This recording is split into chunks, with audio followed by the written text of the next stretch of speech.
Mais bonjour à Tout le monde. tous. Nous sommes très heureux Hello. de vous retrouver aujourd'hui, ainsi qu'en très bonne compagnie avec Cyril Magneto pour ce dernier Hot Cut de l'année. Enfin, Oh, il y a des chances là, ouais. un petit pour le 28-29 décembre, non? Il y a pas une session Nouvel An. Alors bienvenue Cyril, merci de nous faire l'honneur et la joie de nous rejoindre aujourd'hui pour ce nouvel épisode. Alors, pour l'anecdote, je commence direct par une anecdote. J'ai rencontré la première fois de ma vie Cyril Magneto à Disneyland Paris. Voilà. Ouais. La biographie pourrait s'arrêter ici, mais j'ai décidé de faire un peu plus compliqué. Parce qu'aujourd'hui, nous recevons l'ambassadeur du Metaverse, le pape du design sprint, le virtuose de l'intelligence artificielle, l'Henri Krasuki du NFT. Alors, moi, j'aime bien parler étymologie des noms de famille. Magneto, alors ça ne vous surprendra pas, ça a une origine italienne. A priori, ça veut dire, ça a un lien avec Clément. Voilà, c'est soit parce que c'était des gens qui travaillaient dans ce domaine-là, soit parce que c'était des gens avec un charisme ou un magnétisme fou. Aucun rapport, donc, avec les X-Men. Sauf que si, quand même, en fait. Parce que Magneto, il attire les aimants. Le métal. Bref. Bon.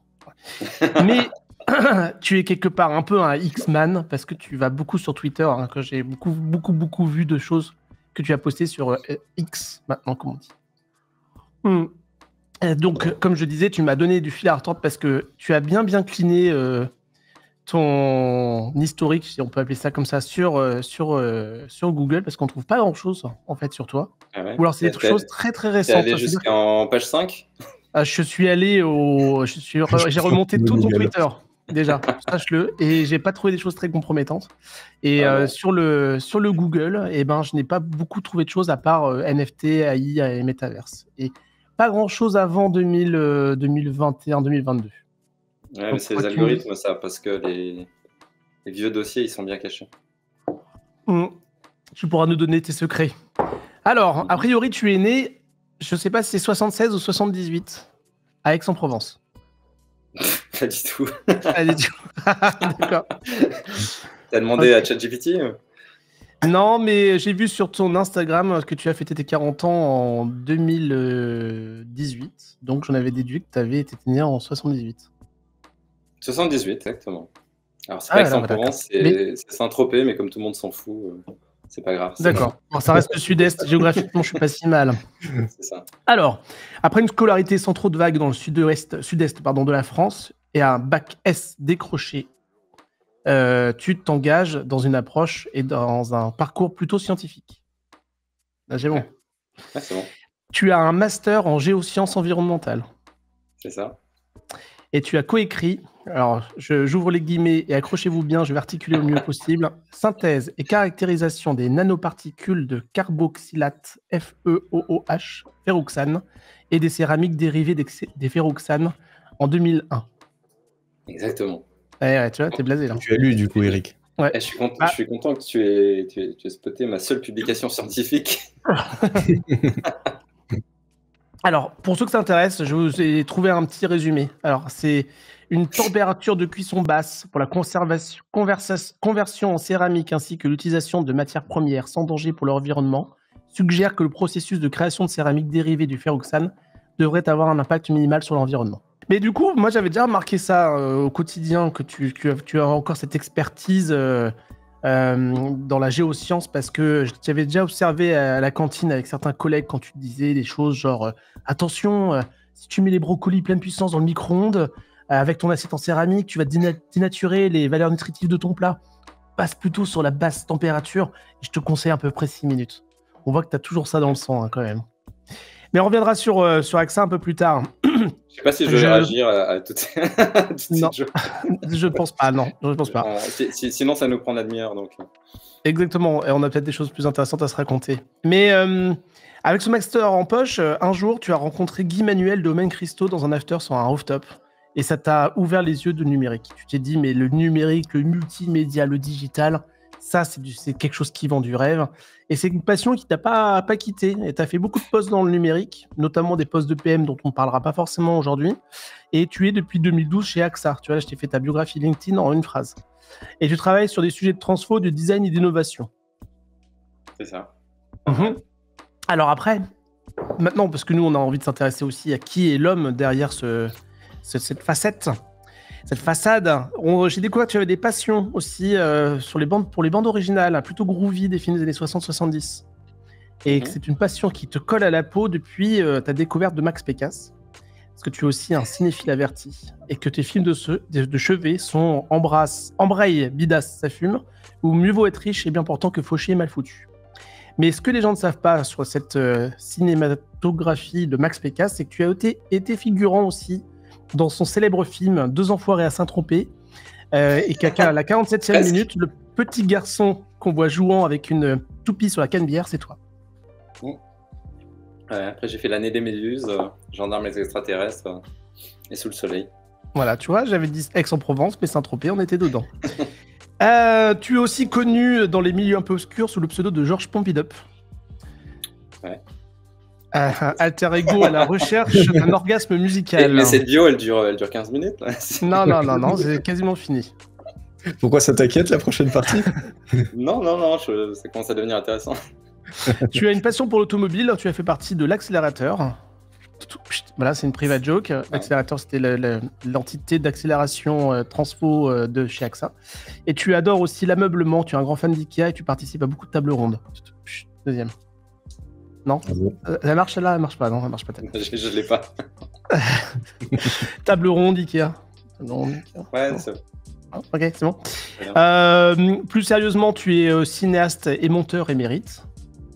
Tu fais des choses que tu aimes bien, tu fais de la photo. Tout le monde fait de la photo maintenant, mais voilà. Et tu as été aussi à l'ouverture, en tout cas, tu as participé à la création d'une écolo-crèche parentale appelée Les Petits Pois, dans le 2e, à côté du Sentier, en 2011. Écolo-crèche qui préconisait l'utilisation de couches lavables. Donc, et crèche parentale. Donc, voilà, ce sont des parents qui se filent les coups de main pour, en gros, devenir... pour faire une crèche. Et tu as un petit garçon qui est né en 2010, et du coup, ça correspond tout à fait à la biographie. Tu as aussi un deuxième enfant, mais je n'irai pas plus dans le détail. Dans le côté trivia, et que ce que les gens savent moins, mais qui me semble quand même extrêmement important, tu es amateur d'andouillettes, et tu fais même partie de l'association amicale des amateurs d'andouillettes authentiques, le AAAAA, et tu es passionné de sauce barbecue, et tu as sorti un bouquin en 2015 chez Grasset, intitulé L'histoire et l'avenir de la sauce barbecue, le goût fumé a-t-il un avenir dans le métaverse? Pour résumer, de façon très simple, je citerai du coup toi-même, qui a dit « Être pionnier, c'est explorer dès aujourd'hui le monde de demain ». Et là, j'ai envie de te laisser la parole pour cette phrase, pour commencer. C'est probablement un journaliste qui a du mal à comprendre ce que je lui ai dit, qui a rephrasé. Ok, merci Eric. De rien, je t'en prie. Je me suis redécouvert comme si j'avais reçu mon rapport de mi-carrière pour la retraite. Alors du coup, on va commencer plus sérieusement parce que je pense que les gens trépignent de savoir un peu plus. Moi, j'ai la première question qu'on doit te poser 1 milliard de fois, mais pour une fois de plus, on va y aller. Est-ce qu'on peut innover dans un grand groupe? Dit Cyril. Oh, la vaste question. Alors, je vais faire une réponse courte. On peut innover, très certainement. Simple. Ça prend beaucoup de temps, il faut beaucoup de résilience. Ça fait 10 ans que moi je suis chez AXA, ça fait 8 ans que je fais de l'innovation. Il y a pas mal de responsables d'innovation qui durent moins longtemps que ça. Moi je suis assez tenace. Mais oui, on peut innover, mais voilà. Le sujet c'est que ça prend, voilà, c'est ça, c'est le time to market, quoi. Moi je vois beaucoup d'innovations qui sont arrivées ces 2 dernières années sur lesquelles j'avais travaillé il y a 4-5 ans, quoi. Pour donner une réponse. Okay. Mais on y arrive, il y a plein de choses qui sortent. Ouais, vas-y, s'il te plaît. Ouais, peut-être une première question. Je rebondissais là sur le fait que tu parles de. Ça fait 8 ans que tu es sur ce poste. Qu'est-ce qui a évolué justement sur ces 8 dernières années par rapport à l'approche de l'innovation dans un grand groupe? Beaucoup de choses. En fait, moi, j'ai participé à la co-création effectivement de cette équipe Accélérateur, qui est la première cellule d'innovation d'AXA en 2016.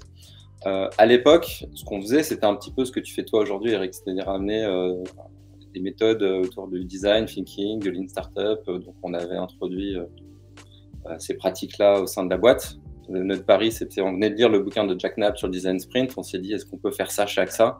Est-ce qu'on peut en une semaine identifier un challenge, proposer une solution, la prototyper, la tester? Et c'est ce qu'on a fait à l'accélérateur.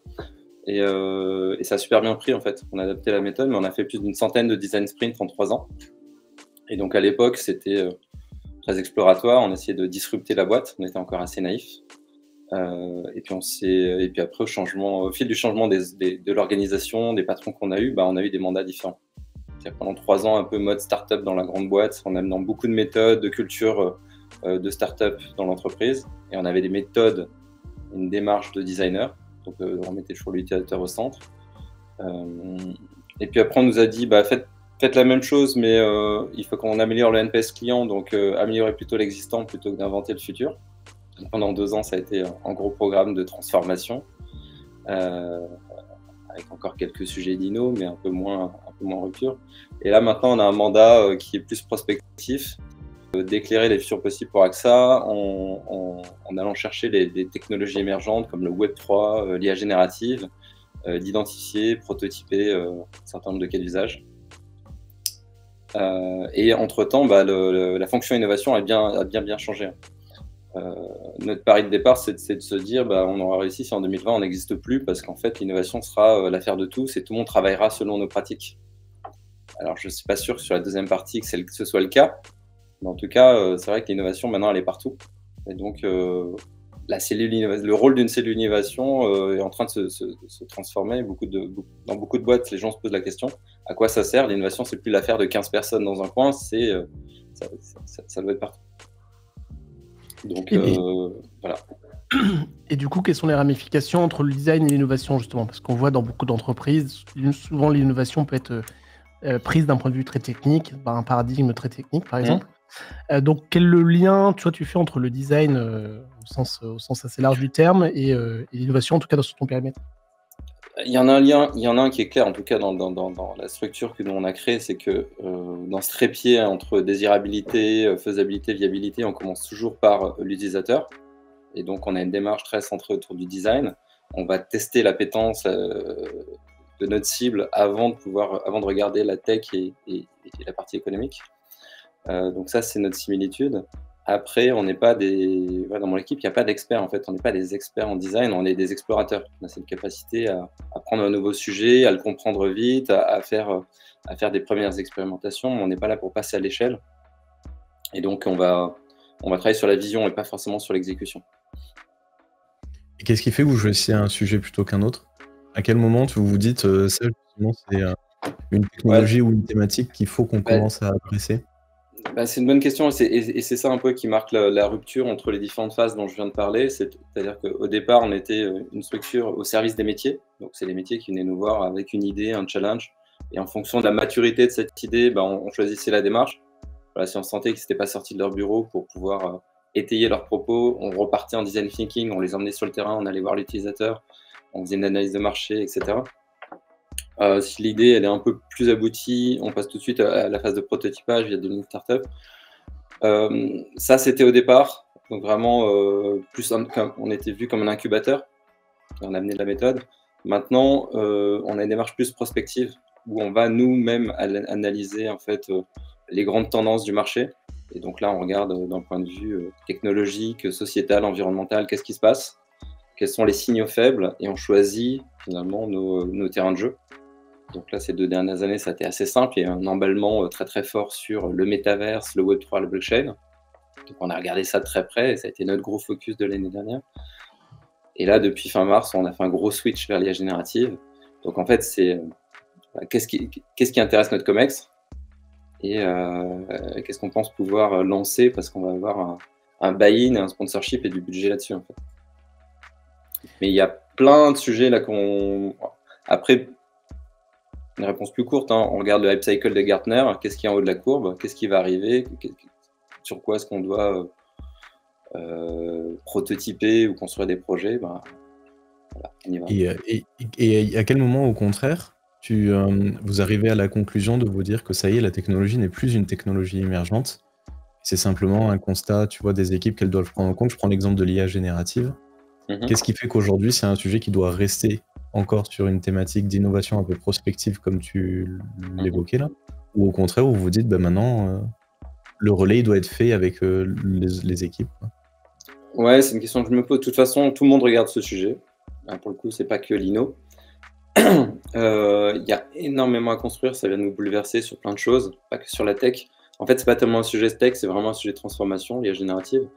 Et il faut repenser déjà toute la partie infra.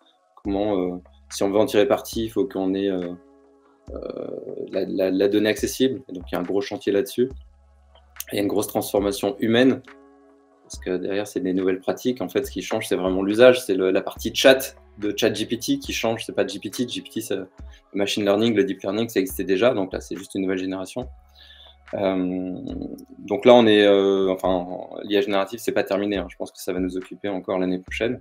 Mais je sais pas exactement si la hype va s'arrêter comme on l'a vu sur le métaverse ou pas. Je pense que mon feeling, c'est que ça va durer un petit peu plus longtemps. Mais à un moment donné, je pense que quand tout le monde aura compris ce que c'est et comment l'utiliser, il y aura peut-être moins besoin de l'équipe innovation pour pouvoir explorer et éclairer cette techno et on passera à autre chose. Et du coup, le métaverse, c'est mort ou pas? Petite parenthèse sur le sujet, puisque tu parles de la fin de la hype. Qu'en est-il? J'imagine que tu continues un peu à surveiller ce qui se passe, toi et ton équipe. Ouais, alors il y a... Ou tes prédictions sur le sujet ou Alors moi, j'ai jamais fait de prédiction. On a toujours une approche assez... on a toujours eu beaucoup d'humilité là-dessus. C'est vraiment la loi d'Anama. C'est pas surestimer le court terme, mais pas non plus sous-estimer le long terme. Mais on a toujours été conscient que le métaverse allait être une transformation qui prend du temps. Donc on y est allé pour explorer, pour apprendre, et on continue de le faire. Alors officiellement, c'est un peu mis en stand-by parce qu'en fait, on est focus sur l'IA générative et que j'ai pas non plus des ressources illimitées. Mais officieusement, on continue de bâtir des projets avec quelques personnes qui y croient beaucoup dans la boîte, des sujets un peu plus core business. Et en fait, si tu regardes, parce que moi je suis toujours dans le cercle un peu privé des builders Web3, il y a énormément de projets qui continuent, sauf qu'on n'en parle plus du tout en fait. C'est la hype médiatique qui est tombée. Tous les projets un peu bullshit sont morts, et tant mieux. Et on est vraiment, tu vois, j'ai pas mal d'analogies à la courbe, mais le métaverse est cette année complètement tombé dans la vallée du désespoir, de la désillusion, et en train de remonter, je crois, petit à petit avec des projets plus solides. Et donc, je serais pas étonné que le métaverse revienne sur le devant de la scène d'ici 12 mois. Donc, tu me conseilles de garder mes cryptos, notamment aussi, alors? Alors, je ne suis pas conseiller financier. Mais tu as des cryptos, Eric? Quelques-unes, pas beaucoup. J'en ai quelques-unes. Avant, je disais pas beaucoup en termes de valeur, mais beaucoup en termes de nombre. Maintenant, j'en ai beaucoup en termes de nombre et très peu en termes de valeur. De toute façon, j'essaie de dire ça de façon un peu imagée pour dire que c'est bien cassé la gueule. Ouais, mais là, alors, c'est regardé récemment, ça a remonté. Bon, après, oui. Personne n'en parle. Non. Mais bon, il faut dissocier un peu crypto, métaverse, Web3, blockchain. Ça, c'est des sujets différents. Oui. Et justement, entre ces différents sujets, qu'est-ce qui fait selon toi qu'une innovation est bonne ou va continuer dans le temps? Est-ce que tu vois des patterns en particulier ou en tout cas vous mettez des techniques en place pour monitorer et continuer à suivre certaines innovations qui le méritent quand bien même la hype médiatique est terminée? Comment vous le gérez sur le long terme, ça? C'est difficile parce qu'en fait, pour être franc, on ne le gère pas. C'est-à-dire que quand la hype est terminée, on a cette capacité à changer rapidement de sujet, explorer autre chose. Là, sur le Web3, c'est particulier. J'ai des convictions un peu personnelles qui fait qu'on continue à regarder. Le sujet est tellement vaste. Mais en fait, pour faire une pirouette, le Web3, ce futur Internet dont certains rêvent, l'IA générative en fait partie. C'est une nouvelle manière de consommer le monde numérique. Que ce soit bâti sur blockchain, que tu aies une interface qui passe de je scroll sur un écran façon Web 2 à quelque chose de plus bâti sur blockchain ou dans lequel tu vas avoir une expérience conversationnelle. Moi, je suis assez persuadé que demain, on va avoir des nouveaux touchpoints avec nos clients parce qu'ils vont pouvoir parler avec leur assureur dans leur bagnole. C'est ce qu'essaye de faire Elon Musk en lançant son LLM qui sera embarqué dans Tesla, par exemple. Et comment tu testent ces nouveaux cas d'usage? Tu vois, comment tu arrives à justement à la fois prototyper et à la fois projeter des utilisateurs dans un usage futur pour lequel ils n'ont pas encore beaucoup d'idées de justement comment ça peut fonctionner? Ça va dépendre de l'échelle de temps, en fait. On est capable de prototyper ce qui va se passer en 2040-2050. Sauf qu'on passe plutôt par de la vidéo, plutôt du fake it until you make it. Et puis, alors que si la techno est disponible, et c'est ce qui est le cas pour l'IA générative, c'est que c'est la première fois, je pense, depuis que je fais de l'innovation, où on n'est pas en train d'identifier, voilà, on a un problème, il faut qu'on bâtisse une solution en réponse à ce problème. Non, la techno, elle existe déjà. Donc, c'est plutôt, on est à la recherche de cas d'usage, comment on utilise la techno qui est là, à bon escient. Ce que tout le monde est en train de se rendre compte, c'est que effectivement, les premiers pas sont incroyables.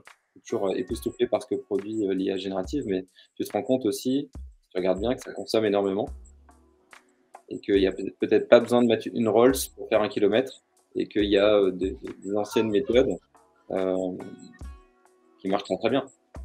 Donc, en fait, on a oublié l'IA traditionnelle pour parler que d'IA générative, mais l'IA simple, le sérialisation, ça marche aussi très bien dans certains cas. Et tu as des méthodes aujourd'hui pour imaginer ces cas d'usage?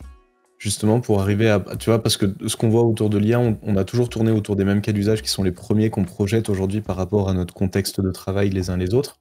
Mais comment est-ce que vous arrivez justement à faire émerger des cas d'usage qui sont un peu plus prospectifs?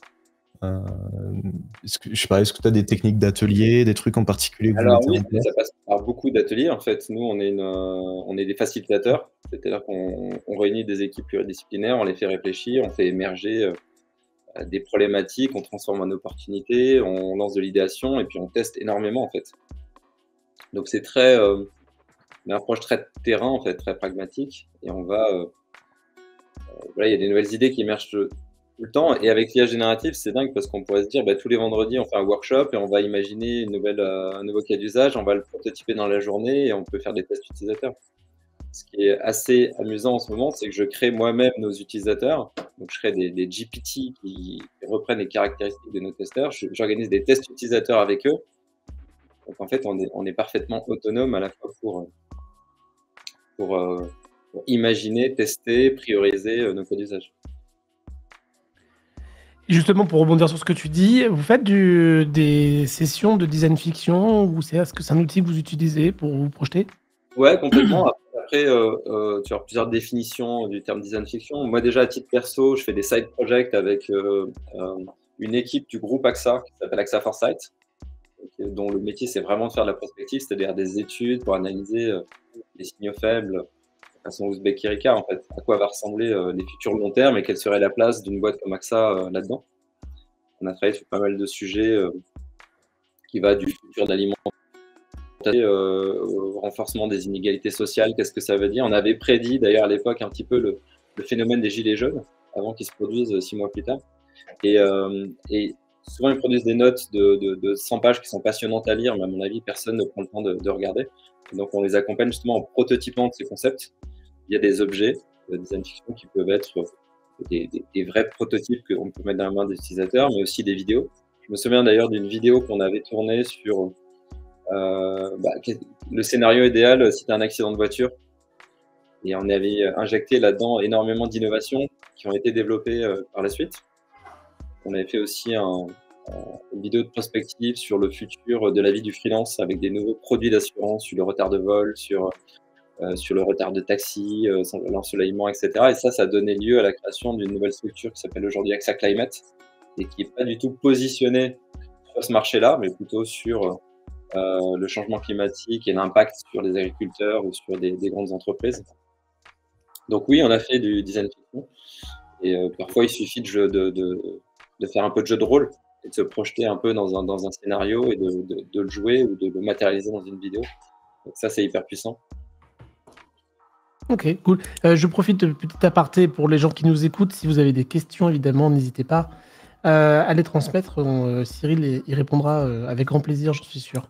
Ça tombe bien ce que tu dis parce que je vois bien que tu éclaircisses aussi un point, je pense, qui est flou pour beaucoup de personnes. C'est quand on parle innovation, c'est vrai que souvent le retour que j'ai, c'est innovation et monde de la science. Les gens ont du mal à faire le lien entre les deux. Du coup, est-ce que tu peux nous éclairer un peu sur les sujets? Alors, tu viens d'en parler un petit peu, mais nous en reparler un peu plus. Alors, il y a plein de sujets. C'est vrai que parce que les gens comprennent pas ce qu'on fait dans une boîte d'assurance déjà. Ils pensent qu'on fait de l'assurance habitation et de l'assurance auto. Or, chaque fois, on protège à peu près tout et n'importe quoi. Ça va de la conquête spatiale au marché de l'art, à la santé. Donc, il y a énormément de domaines dans lesquels on peut travailler et innover. Donc, je sais pas, j'ai recensé, on a travaillé sur à peu près 130 projets d'innovation, donc la liste va être longue, mais ça peut aller de la cybersécurité à de l'assurance inclusive pour toucher des populations plus modestes qui ont du mal à accéder à l'assurance, sur des sujets donc un peu plus low-tech. L'an dernier, j'ai créé un jeu dans le métaverse de Sandbox pour faire de la marque employeur. Voilà, la diversité, elle est exceptionnelle. Donc, Et est-ce que tu considères du coup qu'il y a différents types d'innovations par rapport à ces exemples? Tu vois, on parlait tout à l'heure de design prospectif. Est-ce que pour toi, il y a des innovations long terme et des innovations court terme? Est-ce que tu vois des sujets comme ça différents sur votre façon d'appréhender l'innovation? alors oui, à chaque fois, on essaie de définir où est-ce qu'on met le curseur. Est-ce qu'on est aligné avec le plan strat qui est plutôt à 3 ans? Est-ce qu'on est au-delà? Et donc, on essaye d'imaginer les futurs lointains, mais non pas pour se faire plaisir, mais plutôt pour se dire, bah, si on veut atteindre tel scénario, comment est-ce qu'on doit s'y prendre aujourd'hui? Okay. Donc ça aiguille aussi. Et puis on a des sujets très pragmatiques. On innove parfois parce qu'il y a une nouvelle contrainte réglementaire. Il faut qu'on puisse récupérer la pièce d'identité de notre client sur un parcours de souscription. Comment est-ce qu'il faut le faire? On va travailler là-dessus, tu vois. C'est pas vraiment de l'innovation, mais on introduit quelque chose de nouveau et on essaye de pas dégrader un parcours existant. Je vois qu'on s'approche des 30 minutes là. Eric, je sais pas si tu avais une question encore de ton côté? Non, mais en plus, moi j'ai la chance de croiser régulièrement Cyril au travail, donc je pourrais continuer à lui poser des questions. Du coup, la deuxième partie était vachement plus sérieuse que la première. Hein. Ouais, t'as vu. Ah oui. Et du coup, j'ai peut-être une dernière question quand même pour toi. Je sais pas si dans le chat, j'ai pas l'impression qu'il y a d'autres questions. Est-ce que selon toi, c'est l'innovation doit driver la stratégie de l'entreprise ou c'est l'inverse? C'est la stratégie qui doit du coup driver vos actions d'innovation? Non, en principe, on est aligné sur la stratégie, mais c'est pas toujours le cas, honnêtement. On va là où on pense devoir aller, et puis ensuite, on essaye d'embarquer aussi le reste de la boîte. Il y a 1 an et demi, on n'avait absolument pas l'intention d'aller sur les LLM ou l'IA générative. On dit c'est pas pour nous, on n'est pas une boîte tech. Et puis l'actu nous a rattrapés, on y va et maintenant la stratégie est en train de s'aligner avec ça. Eric, un dernier mot pour conclure? Dernier mot, il y en a beaucoup et je ne saurais pas quel choisir, mais je pense que ça se tournera autour du moment où on se dit au revoir en se souhaitant de bonnes fêtes de fin d'année. Je pense que c'est pas mal comme conclusion, c'est pour la thématique. Désolé pour ceux qui regarderont le replay sur YouTube quand il sera posté par Axel dans 6 mois, ça sera un peu moins le thème, mais vous avez tous pu admirer le beau sapin de Noël de Axel aussi en fond. Non, moi du coup j'avais pas de points. Je voulais juste conclure en te remerciant une nouvelle fois Cyril de tel exercice. Et puis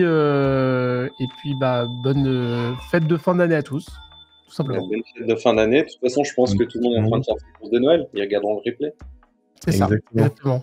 Et comme ça, on peut aller faire nos courses nous aussi. C'est ça. Merci à tous.